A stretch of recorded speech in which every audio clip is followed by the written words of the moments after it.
dia então surgiu, viva está ressuscitou, vitória eterna conquistou, do meu pecado livre estou, de Deus eu sou, e Ele é meu, comprou-me com sangue de Jesus. Vamos dizer isso juntos. A minha fé e o meu amor estão firmados no Senhor, estão firmados no Senhor. A minha fé e o meu amor estão firmados no Senhor, estão firmados no Senhor. Não há mais culpa ou medo atrás, esse é o poder de Cristo em minha vida. Toda a minha vida aqui, Ele será meu guia. Nenhum poder do inferno irá das suas mãos me afastar, até voltar ou me chamar. Em Cristo eu vou permanecer,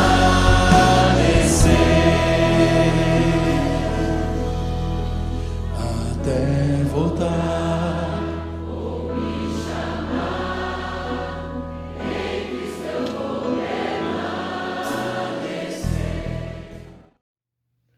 Eu saúdo os irmãos com a graça de Cristo, amém. Mais uma noite, mais um domingo, estamos aqui para louvar e agradecer o nome do nosso Senhor e Salvador Jesus Cristo. Meus amados irmãos, estamos começando mais um culto, dando início a mais um culto. E vamos estar nesta noite louvando, agradecendo o nome do Senhor Jesus Cristo, estar adorando, exaltando o seu nome. Eu quero convidá-lo a, nesse momento, abrir o livro de Salmos, capítulo 92, que vai dizer assim. Salmos, capítulo 92.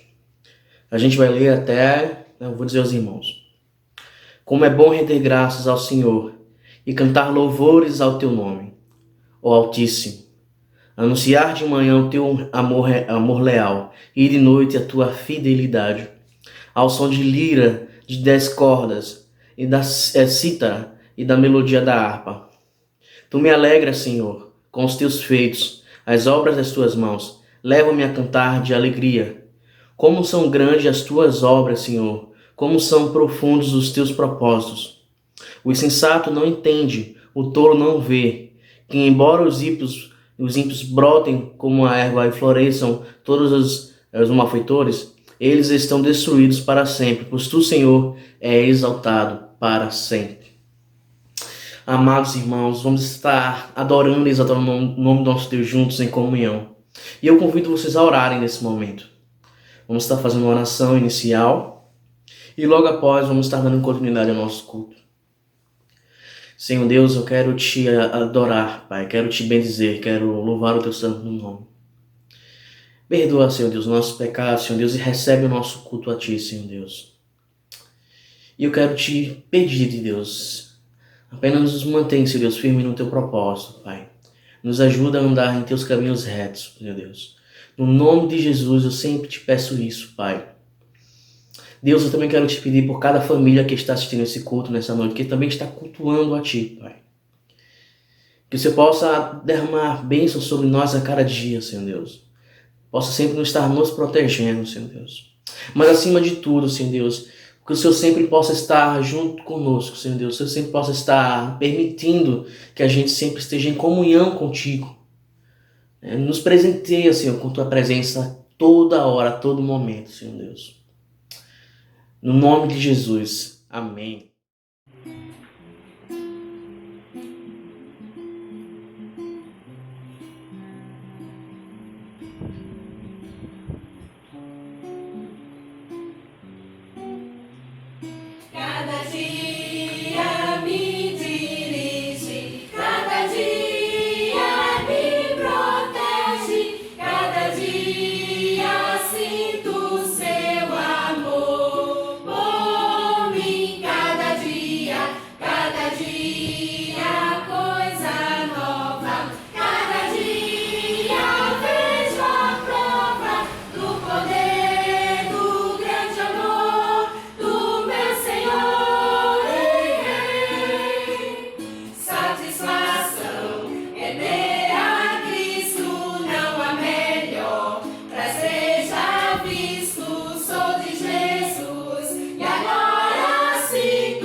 salva o pecador, lava o negro coração, ao contrito com amor, oferece salvação, confiar em seu poder, confiar em seu amor, crede, pois, que Cristo quer libertar o pecador. Cristo salva o pecador e concede-lhe perdão. Aceitai o bom Senhor, aceitai de coração, confiai em seu poder, confiai em seu amor, crede, pois, que Cristo quer libertar o pecador. Vinde todos e achareis paz e luz no Redentor. Vinde então, recebereis vida eterna do Senhor. Confiai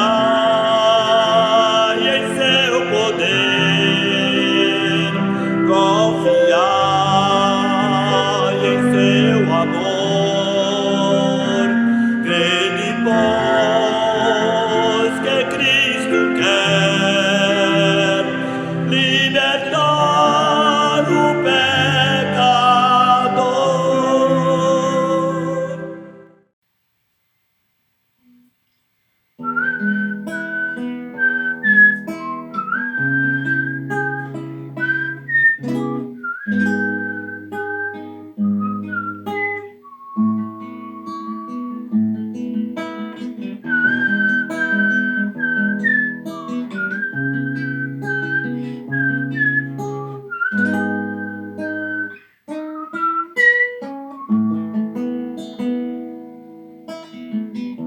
Um plano pra salvar, um pacto pra selar, silêncio no céu. Resgate e salvação, encheu seu coração, ele nem hesitou.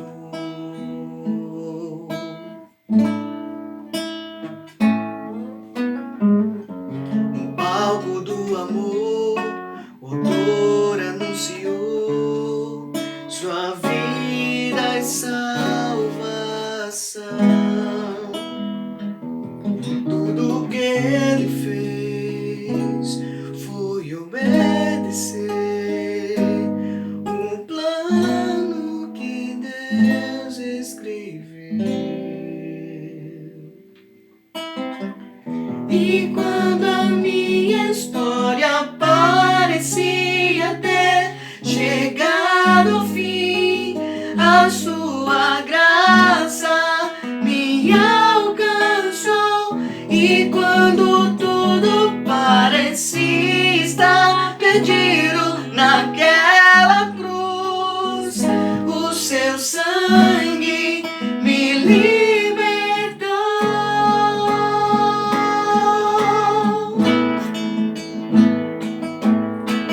Jesus, o plano perfeito, mistério da graça que me transformou. O seu nome é Jesus, nome sobre todos, veio pra salvar, e ele me salvou.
salvação encheu seu coração, ele nem hesitou.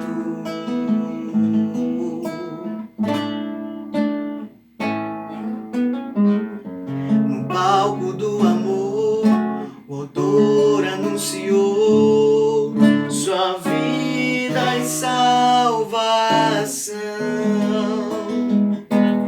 Tudo que ele fez foi obedecer o plano que Deus escreveu.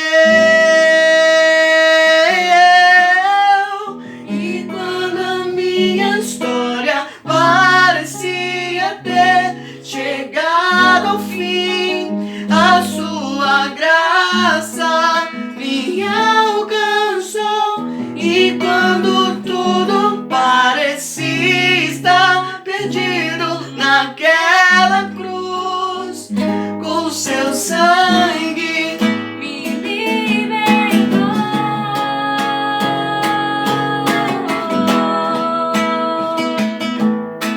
Jesus, o plano perfeito, mistério da graça que me transformou.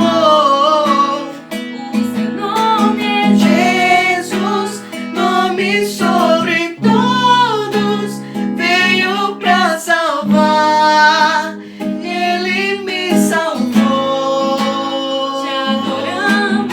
Jesus, o plano perfeito, mistério da graça que me transformou. O seu nome é Jesus, nome sobre todos, veio pra salvar, e ele me salvou.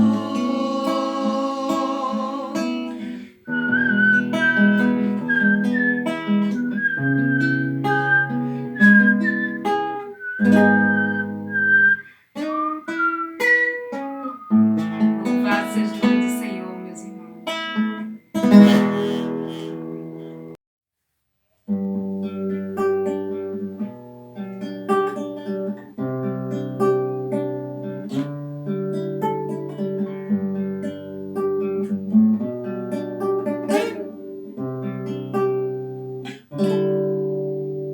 De todas as provas que eu já passei, é bem difícil, Senhor, a gente ter que ouvir acusações do vil tentador. Lembranças de um passado vêm e querem me fazer parar, ou mesmo palavras de alguém que não quer na gente acreditar.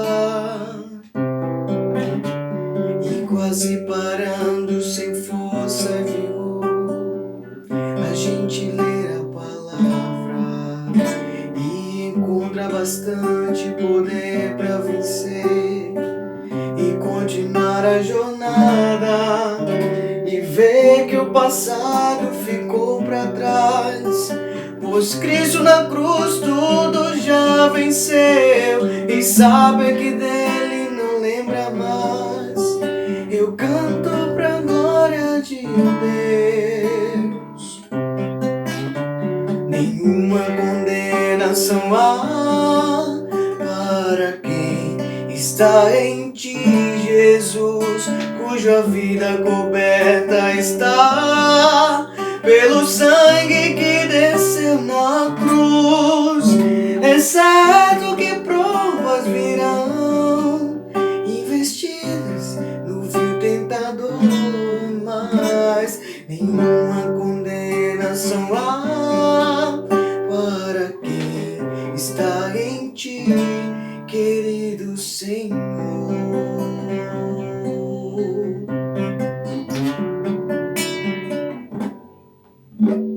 E quase parando sem força e vigor, a gente lê a palavra e encontra bastante poder poder para vencer e continuar a jornada e ver que o passado ficou para trás, pois Cristo na cruz tudo já venceu e sabe que dele não lembra mais.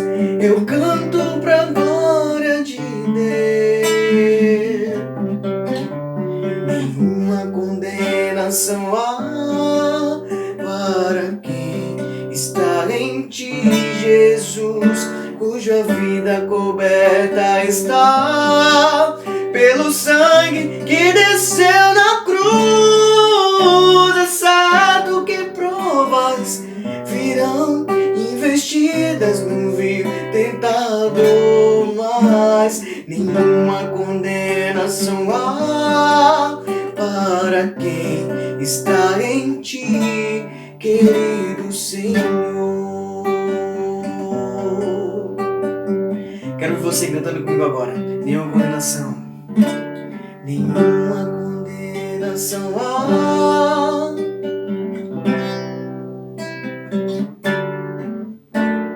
Tua vida coberta está pelo sangue que desceu na cruz. É certo que provas virão investidas no vil tentador, mas nenhuma condenação há para quem está em ti, querido Senhor. Está em ti, querido Senhor.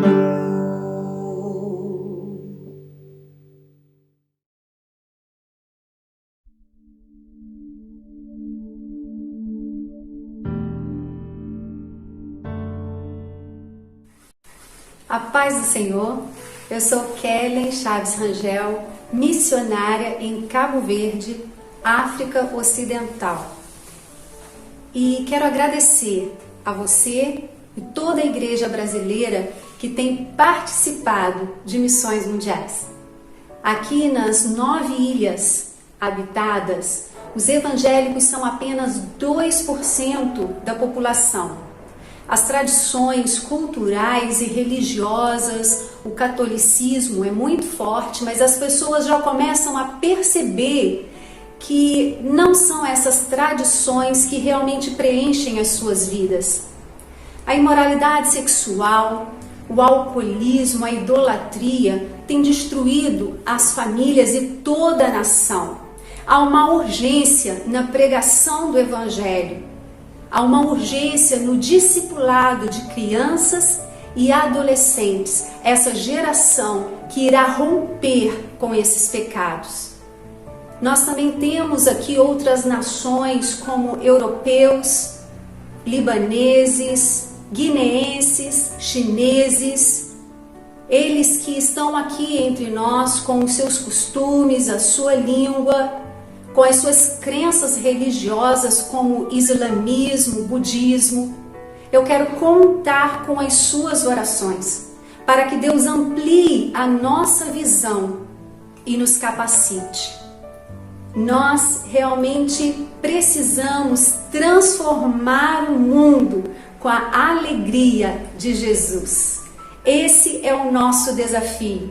Nesses dias em que o mundo chora tantas mortes, em que o medo abala, aflige a muitas pessoas, os governantes e as nações estão paralisados, estão amedrontados diante de um vírus. É para esse tempo que nós somos chamados por Deus. E eu quero pedir a você para abrir a sua Bíblia no Evangelho de João. Nós vamos ler o capítulo 20, versículo de 19 a 23. Eu vou pedir para que você acompanhe essa leitura bíblica que diz assim: Ao cair da tarde daquele dia, o primeiro da semana, estando trancadas as portas da casa onde estavam os discípulos, com medo dos judeus, Jesus veio, se pôs no meio deles, dizendo que a paz esteja com vocês.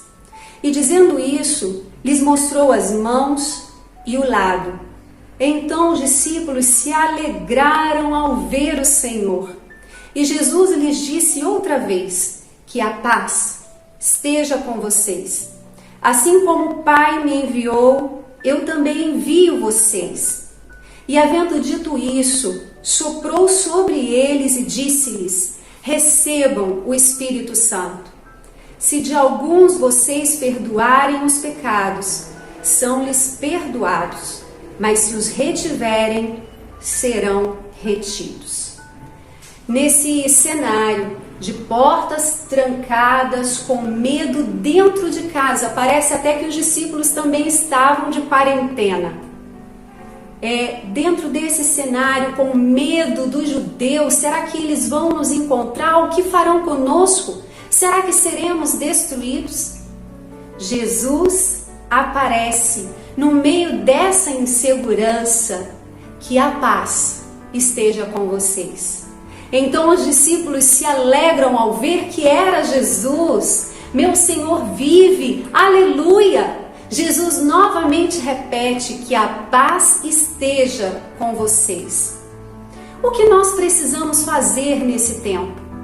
O que fazer para transformar o mundo com a alegria de Jesus?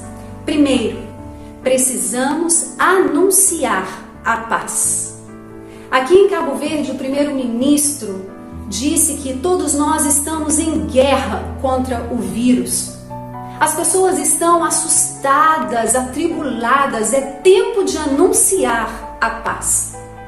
Nós aqui estamos ligando para as pessoas e orando com elas por telefone. Nós estamos postando mensagens que falam de uma segurança no Cristo que está vivo, em Cristo Jesus. E essas pessoas que estavam desligadas do Evangelho, sem dar tanta atenção, agora nos pedem para levar Bíblias para elas. Tomando os devidos cuidados, nós temos ido a algumas casas e ainda hoje vamos levar novamente algumas Bíblias na frente da casa dessas pessoas que nesse tempo estão já sensíveis para receber a boa notícia a respeito da paz que só há em Jesus. A armadura de Deus, em Efésios, diz que nós devemos calçar os nossos pés com a prontidão para anunciar o Evangelho da paz. Seus lábios, meu querido irmão, precisa anunciar a paz e não anunciar qualquer outra coisa. Anunciar a verdadeira paz que só Cristo pode dar. Nesse texto, Jesus então se apresenta e mostra as suas mãos e os seus pés, que tinham sido feridos na crucificação, para que os discípulos tivessem certeza de que não era um fantasma, não era uma alucinação, era o próprio Senhor ressurreto que estava no meio deles. E isso faz toda a diferença.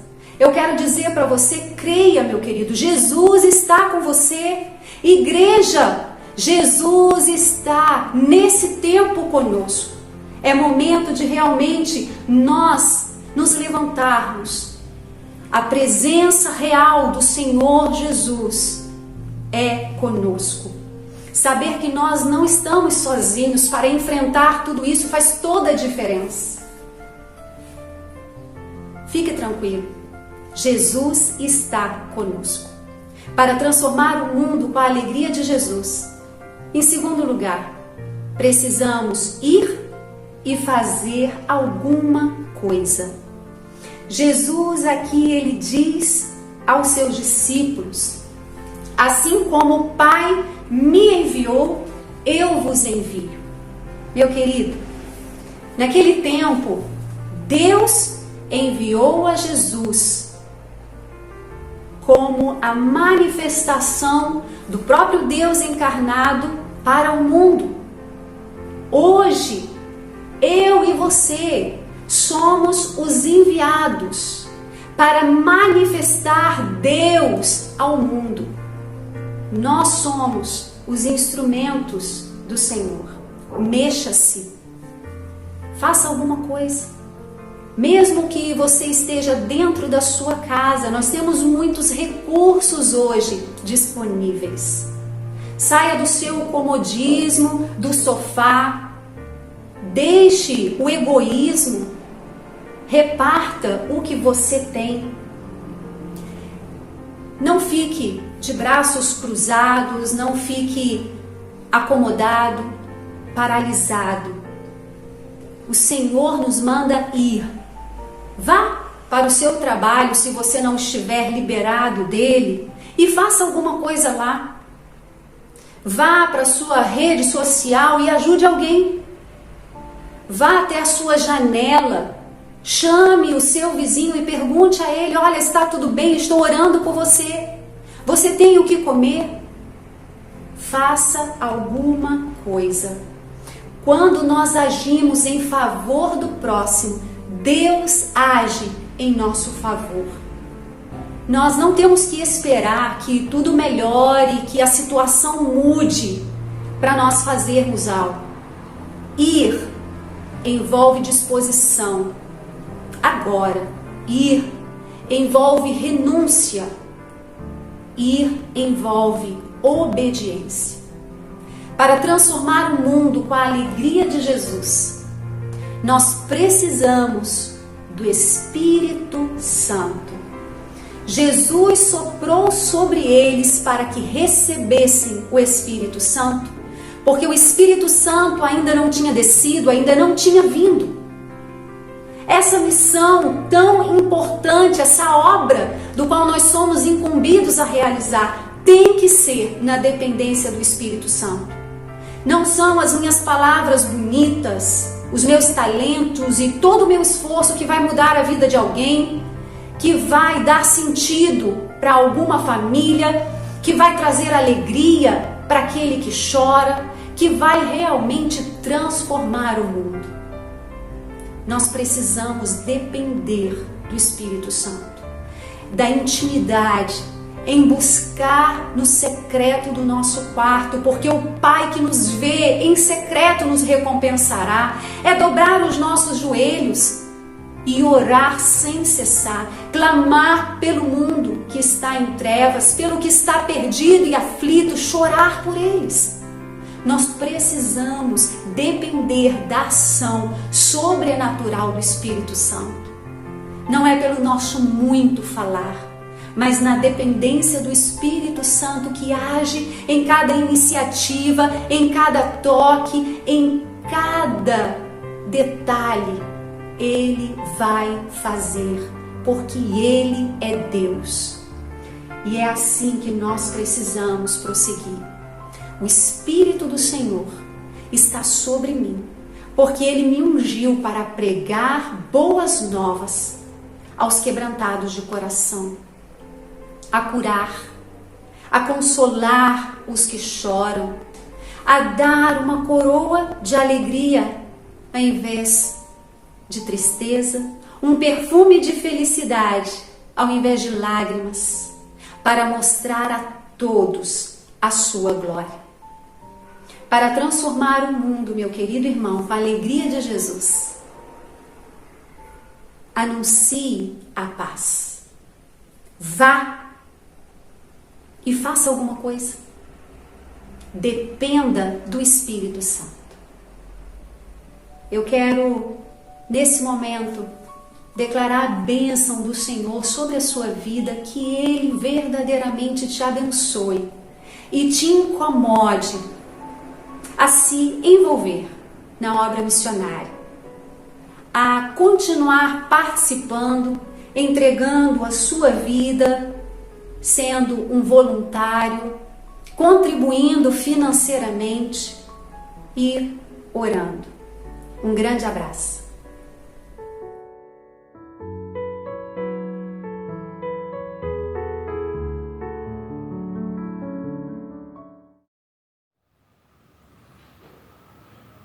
Graça e paz, irmãos. Eu agradeço a Deus a oportunidade de estar falando sobre essa instituição tão abençoada como é a família. A glória do Senhor deve ser o principal alvo de todos os lares, de todas as famílias. É o seu alvo? A família, criação de Deus, é a primeira comunidade da raça humana. Ela antecede qualquer instituição, povo ou nação.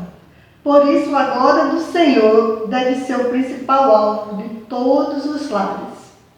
Um projeto tão bem elaborado e consistente como a família não poderia ter surgido ao acaso. Por isso, não é difícil concluir que a sua origem é divina. Deus é o Criador da família e, como tal, o único com autoridade e direito de decidir o que ela é, para o que existe e como deve funcionar. A família só pode viver e se desenvolver normalmente com a presença e a bênção de Deus. O Salmo 127, versículo 1, parte A, diz: Se o Senhor não edificar a casa, em vão trabalham os que a edificam. A família deve ser edificada a partir de lares bem estruturados e comprometidos com o seu Criador. Porque, apesar da boa raiz que a sustenta, a família tem sofrido ataques mortais do inimigo, que trama sem parar contra ela. As evidências estão diante de nós, porque ele sabe que destruindo os relacionamentos entre o homem e a mulher, entre pais e filhos, estará condenando essa sociedade à morte. Mas há solução em Jesus Cristo. Assim como o primeiro pecado foi cometido dentro da família e atentou contra ela, em Gênesis 3:6, também em nossos dias, a maioria dos pecados se cometem no seio familiar. Nos lares vivem-se tensões, contendas, ofensas, ressentimentos, amarguras e até separações e divórcios. Há, sim, em Jesus Cristo, uma solução para essa crise. O Evangelho tem o poder de promover a ressurreição das famílias, das quais a vida fugiu, tendo em vista que a ordem de Deus tem sido ignorada, abandonada, alterada por critérios humanos. Mas se atentarmos para, primeiro, a orientação precisa da palavra de Deus, que nos diz no Salmo 19, de 7 a 9, a lei do Senhor é perfeita, os preceitos do Senhor são retos, o temor do Senhor é límpido, nos instruindo sobre todos os aspectos da vida familiar. Seus ensinamentos são claros, simples, precisos e perfeitos. Segundo, no poder transformador do Espírito Santo que, manifesto em nós, faz aflorar as famílias, as virtudes necessárias para uma maravilhosa convivência. Em Gálatas 22, versículos 22 e 23, capítulo 5. E, finalmente, da valiosa ajuda da igreja, onde encontraremos pastores e irmãos mais instruídos, a quem possamos recorrer.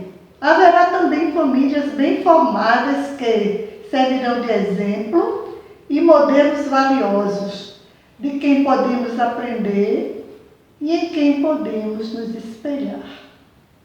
Como expressão de profundo amor, o Senhor orienta e oferece recursos através da sua palavra para que a família seja harmoniosa e feliz.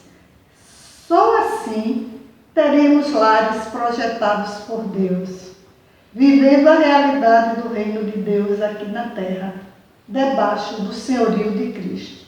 Que Deus abençoe as famílias. Graça e paz, meus irmãos. Esse mês de maio nós estamos celebrando o mês da família. Nesse momento eu queria convidar você, juntamente com toda a sua família, na sua casa, a entoar junto com a gente essa canção que tem por título Família Debaixo da Graça. E eu queria te convidar a um ato de fé.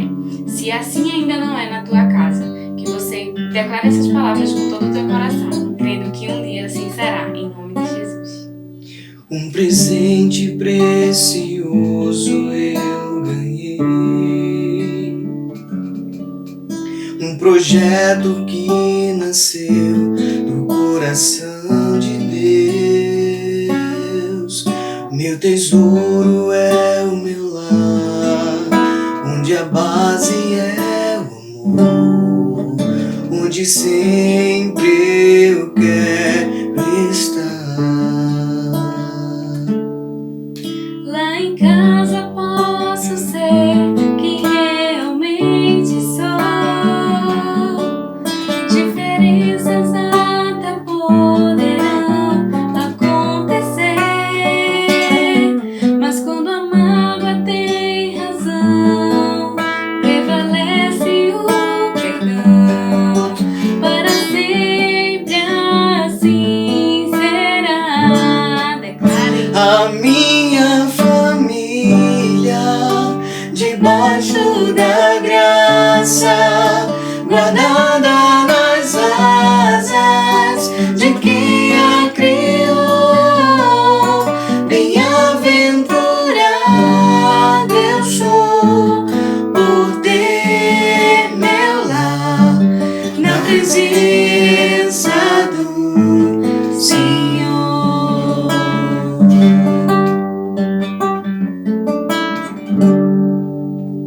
Um presente precioso eu ganhei, um projeto que nasceu no coração de Deus. Meu tesouro é o meu lar, onde a base é o amor, onde sempre eu quero estar. Lá em casa posso ser quem realmente sou. Diferenças até poderão acontecer, mas quando a mágoa tem razão, prevalece o perdão. Para sempre assim será. Todos juntos. A minha família, debaixo da graça, guardada nas asas de quem a criou. Bem-aventurado eu sou por ter meu lar na presença do Senhor. A minha família, debaixo da graça, guardada nas asas de quem a criou. Bem-aventurado eu sou por ter meu lar na presença do Senhor. Profetize. Eu e minha casa serviremos ao Senhor. Eu e minha casa serviremos ao Senhor. Eu e minha casa serviremos ao Senhor. Eu e minha casa serviremos ao Senhor.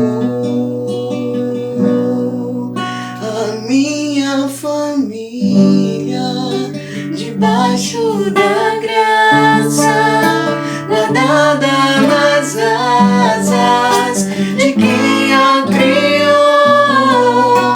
Bem-aventurado eu sou por ter meu lar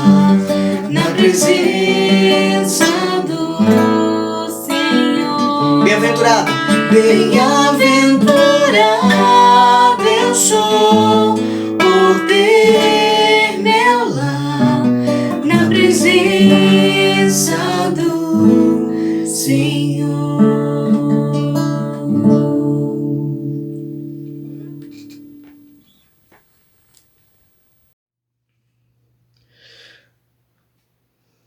Amados irmãos, nesse momento vamos estar fazendo uma oração pelas famílias, né?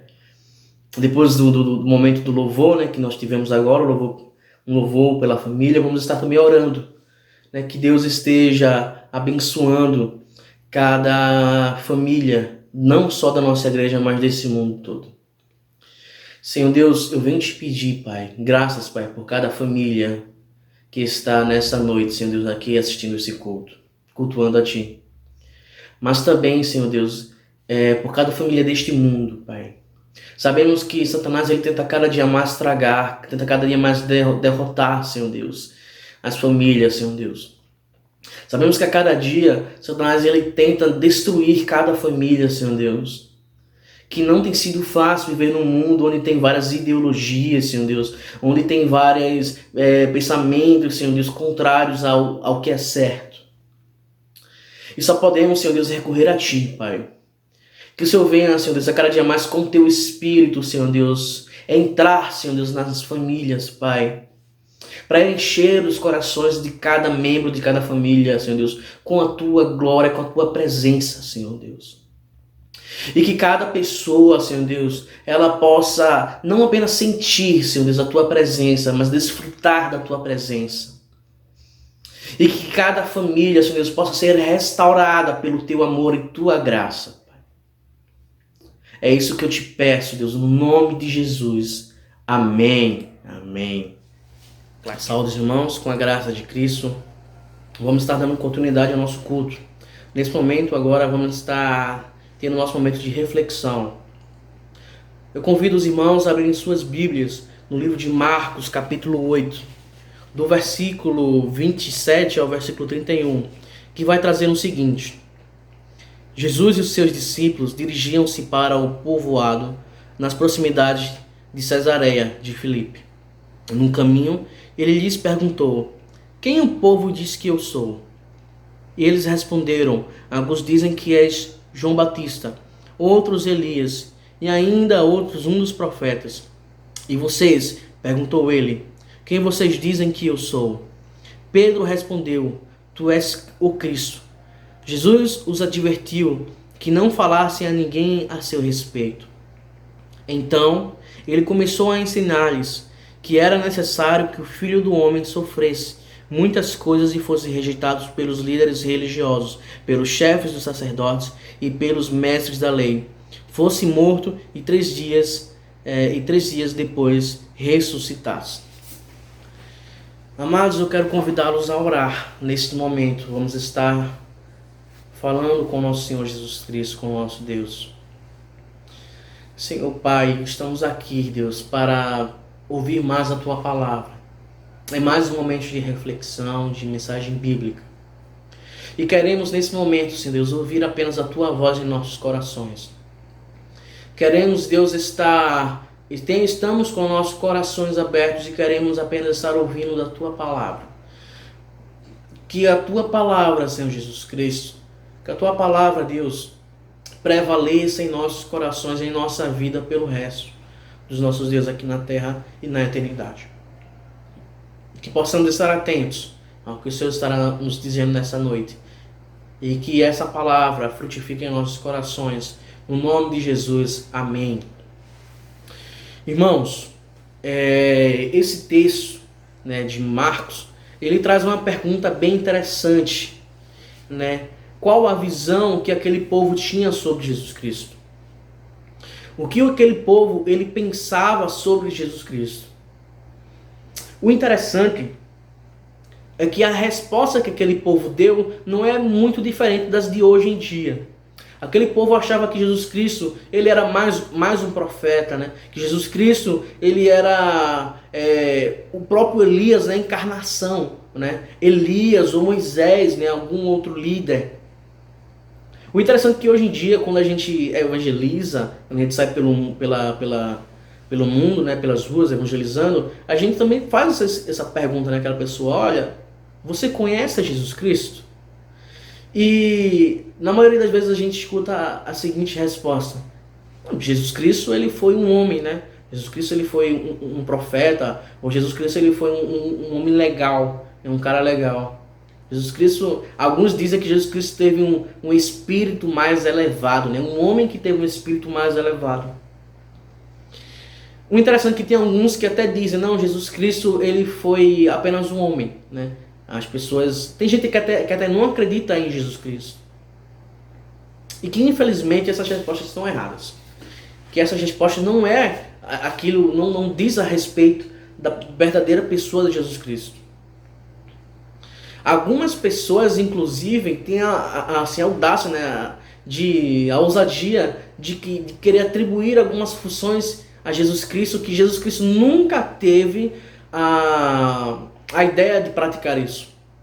Como? Se você chegar no Google e pesquisar, né, livros sobre Jesus, né, o que as pessoas acham de Jesus, você pode até encontrar que pessoas de livros, livros, né, que pessoas escreveram com o tema Jesus Cristo, o grande psicólogo, né? Jesus Cristo, o grande líder religioso, Jesus Cristo como o grande empresário, né? Jesus Cristo como um líder político, Jesus Cristo, né, como um benfeitor, né, uma pessoa que fazia as coisas boas da vida por fazer. Jesus Cristo, ele nunca veio aqui na Terra com esse intuito, né? Por mais que não é pecado a pessoa ser psicóloga ou se consultar, não é pecado a pessoa querer ser um empresário, não é pecado a pessoa ser um líder, né, religioso, ou um líder de alguma empresa, enfim. Não há pecado nisso. Mas sabemos bem que Jesus Cristo, ele veio aqui na Terra, não foi para ser só apenas um psicólogo. Não foi apenas para nos ensinar como ser um bom líder. A obra de Cristo aqui na Terra é milhões de vezes mais além do que esses pensamentos simples e medíocres, né, que muitas pessoas têm. E aí, irmãos, é interessante que aí a gente chega numa determinada pergunta: quem é Jesus? Mas afinal, quem é Jesus? E eu quero te falar sobre uma história interessante. No livro de Lucas, Lucas capítulo 2, do versículo 25 ao 32, vai falar sobre a vida de Simeão, né? Lucas, ele nos conta em seu evangelho sobre um ancião devoto chamado Simeão. Ele, Simeão, esperava a consolação de Israel, e o Espírito Santo estava sobre ele. Mas escutem bem o que Lucas ele fala sobre Simeão. Havia em Jerusalém um homem chamado Simeão, homem esse justo e piedoso, que esperava a consolação de Israel. E o Espírito Santo estava sobre ele. Revelara-lhe o Espírito Santo que não passaria pela morte antes de ver o Cristo do Senhor. Movido pelo Espírito, foi ao templo, e quando os pais trouxeram o menino Jesus para fazer com que a lei ordenava, Simeão tomou nos braços e louvou a Deus, dizendo: agora, Senhor, podes despedir em paz o teu servo, segundo a tua palavra, porque os meus olhos já viram a tua salvação, a qual preparaste diante de todos os povos, luz para a revelação aos gentios e para a glória do teu povo de Israel.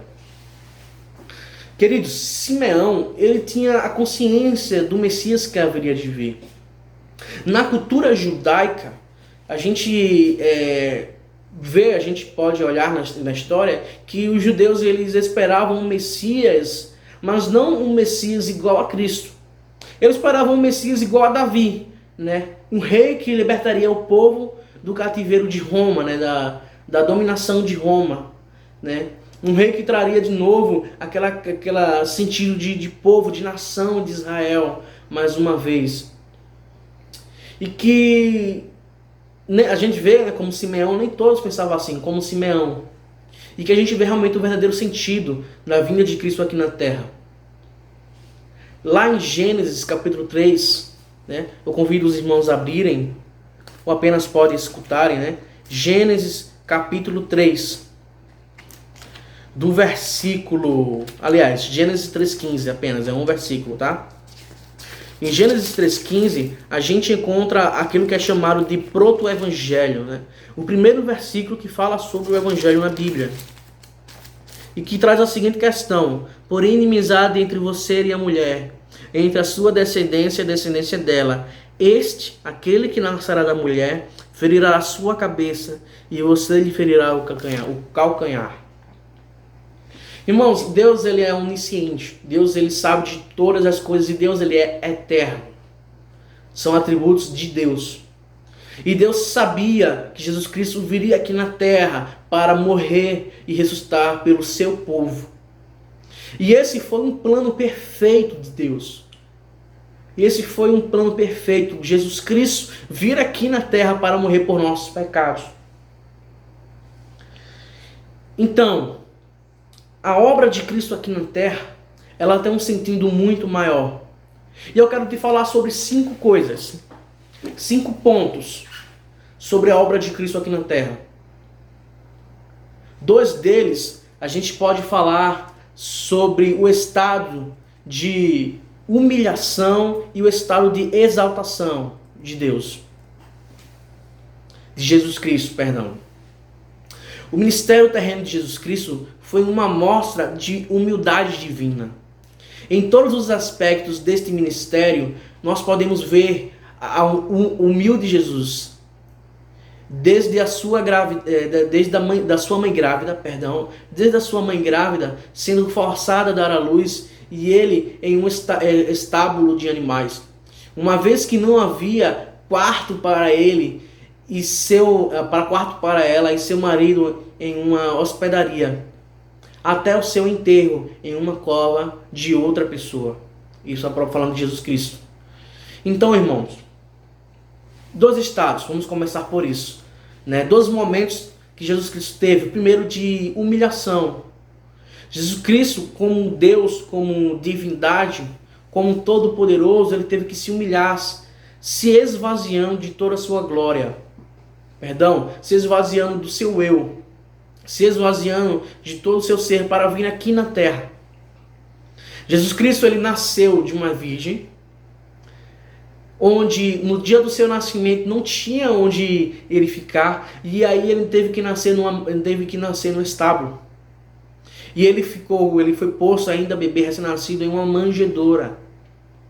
Ele não nasceu em berço de ouro aqui na terra, Jesus Cristo. Pouco os evangelhos falam sobre Jesus Cristo.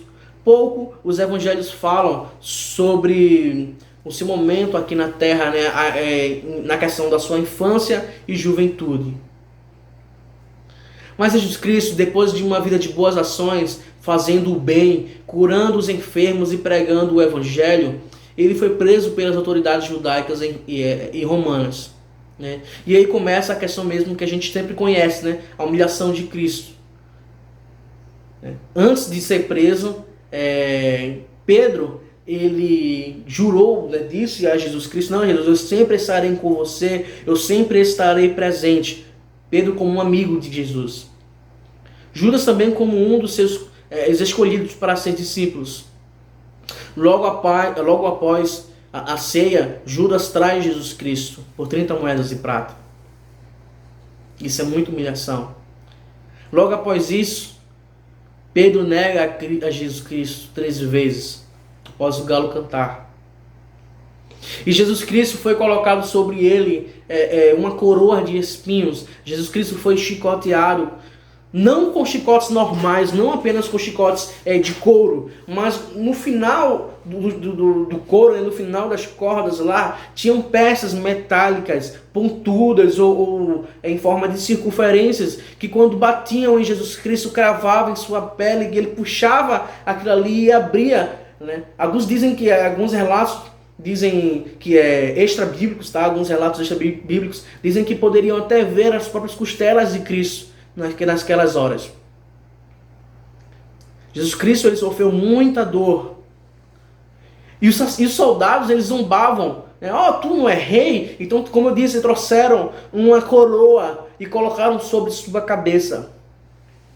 Trouxeram um manto e colocaram sobre seu corpo. Agora imagina o corpo de Cristo, todo sanguentado, com as feridas abertas, e sendo colocado sobre ele uma manta, que mais tarde o sangue ele iria secar, né? As feridas iriam secar, iriam criar aquela crosta, aquela capa, e logo após aquilo, de novo, iriam tirar aquele manto, e as feridas iriam ser abertas novamente, de uma forma muito dolorida.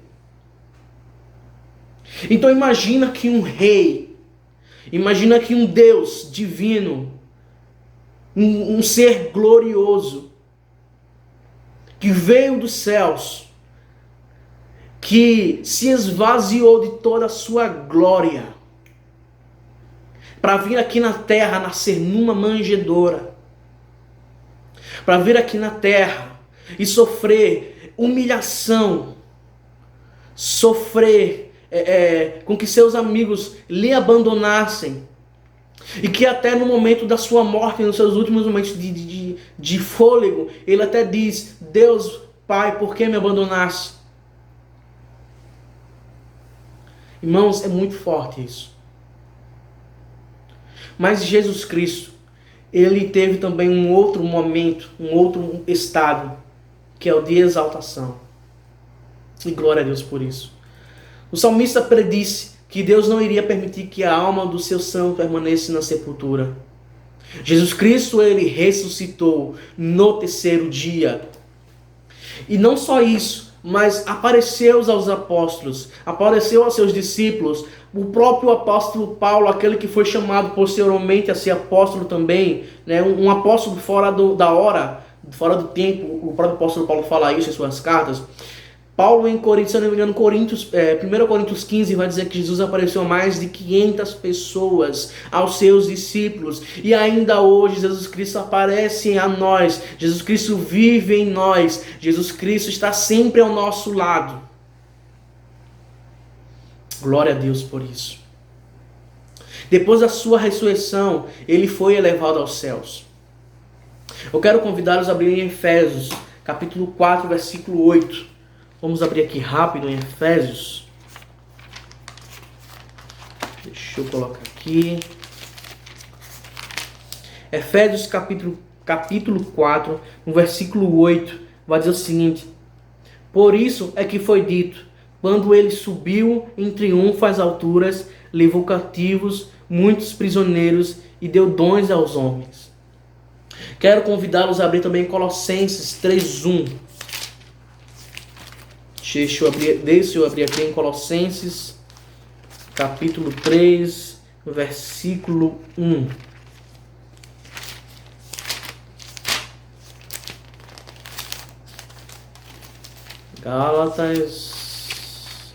Colossenses, capítulo 3, verso 1.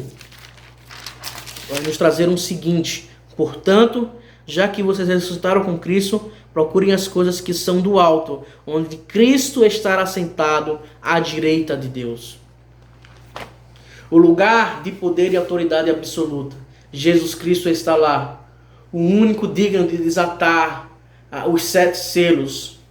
O Cordeiro, o Santo, aquele que está, o nome que está sobre todo nome, o Todo-Poderoso, Jesus Cristo. Mas não para por aí. Jesus Cristo, ele teve 3 ofícios aqui na terra. Como o primeiro ofício dele foi o de profeta. Um momentinho. Como profeta, ele nos revela a vontade e a pessoa de Deus. Jesus Cristo, ao vir aqui na terra, a sua missão foi de morrer e ressuscitar por nós, pecadores, seu povo. Mas não foi só isso. Ele teve 3 ofícios, 3 trabalhos, exercícios a ser feito aqui na terra. O primeiro de profeta, quando ele veio aqui na terra, ele veio trazendo uma nova visão. Como os radicais da nossa igreja falam, né? Pega a visão aí, ó. Jesus, quando veio aqui na terra, ele veio trazendo uma nova aliança. Ele veio revelando a vontade de Deus sobre nós. E Jesus Cristo, quando veio aqui na terra, ele nos trouxe uma nova aliança, como eu falei. As boas novas do Evangelho. Jesus Cristo, ele andava, e a gente lê isso nitidamente nos Evangelhos. A gente, quando lê os Evangelhos, nós encontramos Jesus Cristo sempre pregando, sempre falando, sempre ensinando coisas novas, e que muitas dessas coisas o povo não entendia naquela hora.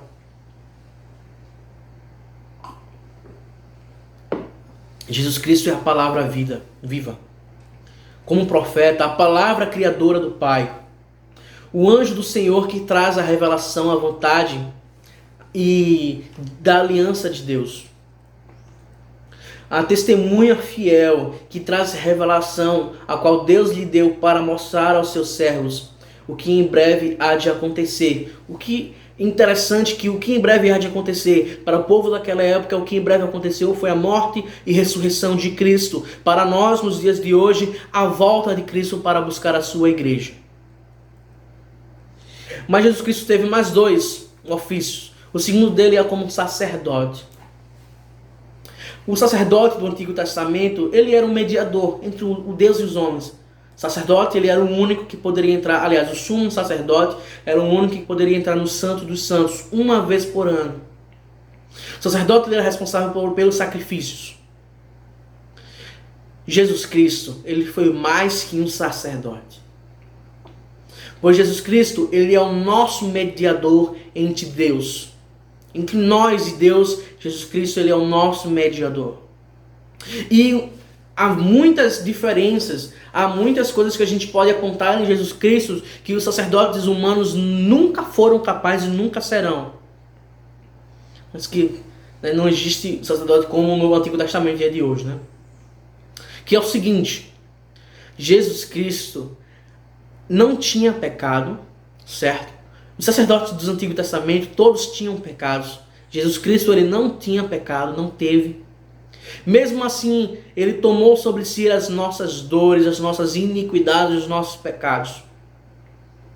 E o mais interessante, o sacerdote, ele nunca se ofereceu como sacrifício. O sacerdote, ele não... O sacrifício feito pelos sacerdotes eram cordeiros imaculados, eram animais, pombas, enfim. Jesus Cristo, ao vir aqui na terra, ele falou do evangelho, falou das boas novas, a nova aliança. E como sacerdote, ele se ofereceu como sacrifício. Jesus Cristo que se sacrificou, lembra do momento de humilhação de Cristo? Que ele tomou sobre si todas as nossas dores e iniquidades.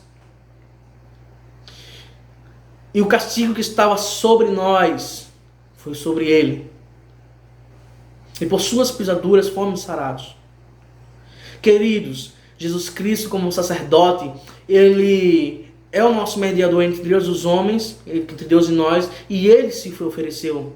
Porque só ele poderia fazer isso. Nenhuma outra pessoa na humanidade poderia nos salvar do pecado, poderia nos salvar da morte, do inferno, que é o que nós merecemos. Ninguém neste mundo, neste universo, poderia nos livrar de todo o mal, de todo o pecado, tudo aquilo que é ruim.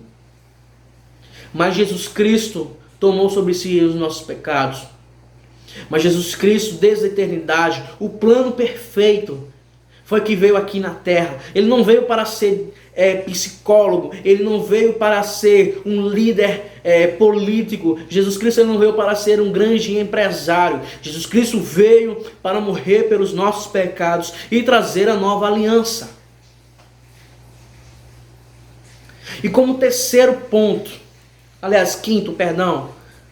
terceiro ponto dos ofícios, né? Mas como quinto ponto abordado nessa noite, Jesus Cristo, ele é rei. Jesus Cristo reina para sempre. Após o momento de sua morte, Jesus Cristo, ele ressuscita. Olha que coisa grandiosa. Jesus Cristo, ele ressuscita da morte. Jesus Cristo, ele vence a morte. E ele aparece aos seus discípulos. E Jesus Cristo, ele aparece aos apóstolos. E Jesus Cristo aparece a nós hoje, todos os dias. Mas não só isso, como rei, o descendente de Judá, de quem o cetro jamais se apartará. Eu quero convidar os irmãos a abrirem Hebreus, capítulo 1, verso 8.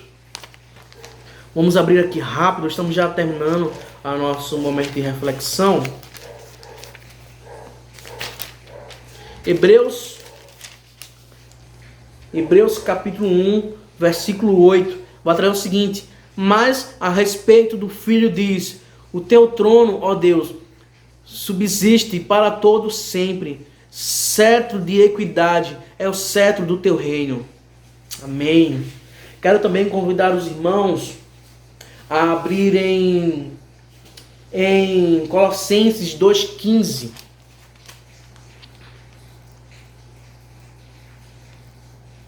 Deixa eu abrir aqui, irmãos, em Colossenses, no capítulo 2, versículo 15.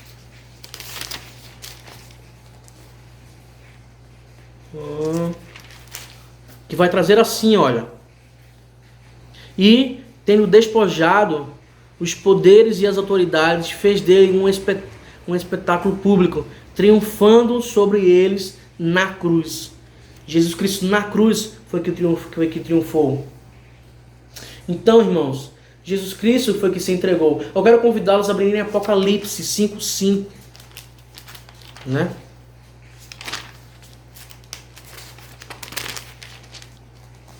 Apocalipse capítulo 5, versículo 5. Vai trazer assim: então um dos anciões me disse, não chore. Aliás, eu quero ler esse texto completo. Então vi na mão direita daquele que estará sentado no trono um livro em forma de rolo, escrito de ambos os lados e selado com 7 selos.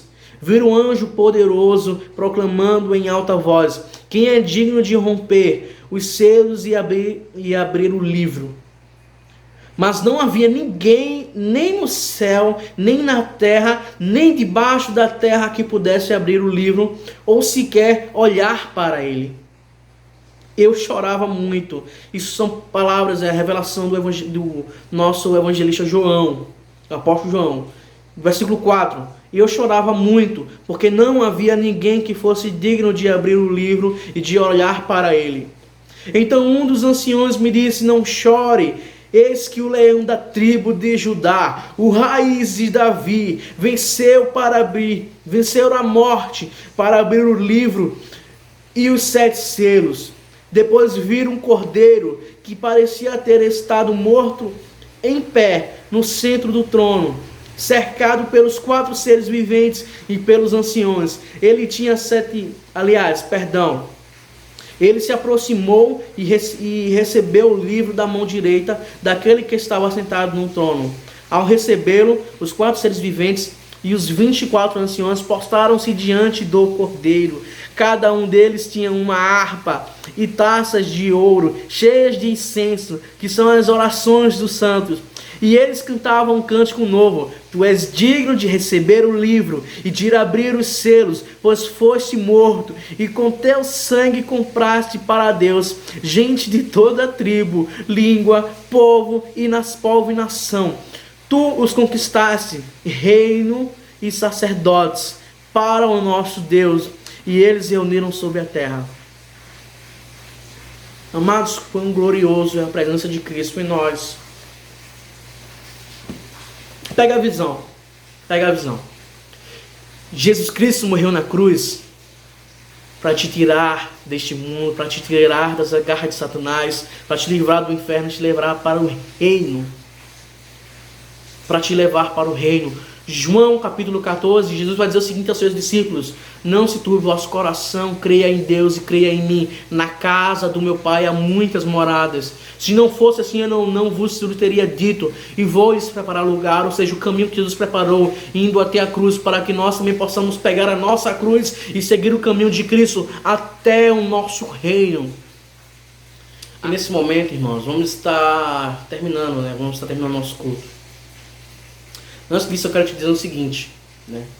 Diante de tudo isso que foi falado, eu quero te convidar a meditar, a refletir sobre o que tem acontecido em nossas vidas. Sabemos agora quem é Jesus de fato, né? E que Ele tomou sobre si todas as nossas dores, passou por um momento de humilhação, exaltação. Ele é profeta, é sacerdote e é rei.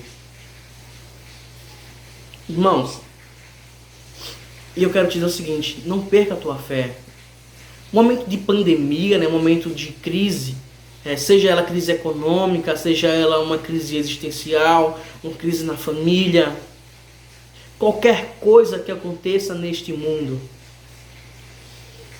é mínimo, é pequeno diante de Jesus Cristo Todo-Poderoso. E diga o seguinte, pega a visão, vê só. Jesus Cristo ele não veio aqui na Terra para ser psicólogo, isso já deixei bem claro, né? A gente já falou muito sobre isso. Jesus Cristo ele veio aqui na Terra para nos salvar de todo pecado. E irmão, não esqueça disso, irmão. Jesus Cristo ele veio aqui na Terra para nos livrar do pecado e nos levar para o seu reino. Como eu li em Apocalipse, né? Interessante que Apocalipse, quando eu era criança, Apocalipse era um livro que eu lia, mas eu tinha medo, né? Porque era um livro meio misterioso, é um livro que fala sobre uma besta que emerge, né? O capítulo 13 de Apocalipse, uma besta que emerge do mar e tudo mais, e a gente tem um pouco de medo de ler de Apocalipse. Inclusive pessoas têm medo de ler Apocalipse porque não sabem, né, se são salvas ou não, não têm a certeza da sua salvação. Irmão, crer somente em Cristo, aquele que crer em Cristo como seu único suficiente Salvador, tem a salvação. O Espírito Santo desce sobre você e você é selado pelo Espírito Santo. Eu sou selado pelo Espírito Santo. E Apocalipse é um livro que me traz, hoje em dia, eu vejo Apocalipse de uma forma diferente. Apocalipse é um livro que me traz esperança. Porque Apocalipse fala sobre o fim dos tempos. Gênesis 3,15, o proto-evangelho, o início do evangelho. O primeiro versículo a falar sobre o evangelho. Em Apocalipse, a gente encontra a linda história, né? O final, o desfecho. Falando de Jesus Cristo, né? Lá nos céus. O único digno de desatar lá os selos. E lá no finalzinho do Apocalipse fala sobre a Nova Jerusalém. Eu te convido a abrir. Se eu não me engano é Apocalipse 21 ou 22. Vai falar sobre a Nova Jerusalém. Lê lá. Vê o que João, o apóstolo João fala sobre a Nova Jerusalém. É muito forte, irmão. É muito glorioso, muito grandioso. Nada aqui nesta terra, nada se compara ao que há de vir, a glória que há de ser revelada a nós lá no céu. E sabe o que eu digo muito nesse negócio de pegar a visão, meu irmão?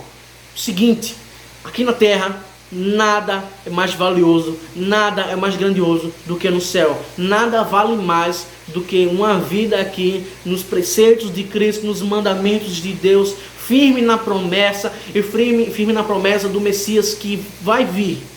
Jesus Cristo veio para morrer pelos nossos pecados há 2000 anos atrás, e agora ele vai vir para buscar a sua igreja, para buscar nós para o céu, para a nossa casa celestial.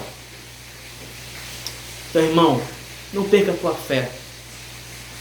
Meu querido, eu também quero dizer que não perca também o foco. O foco é Cristo. O foco é o céu.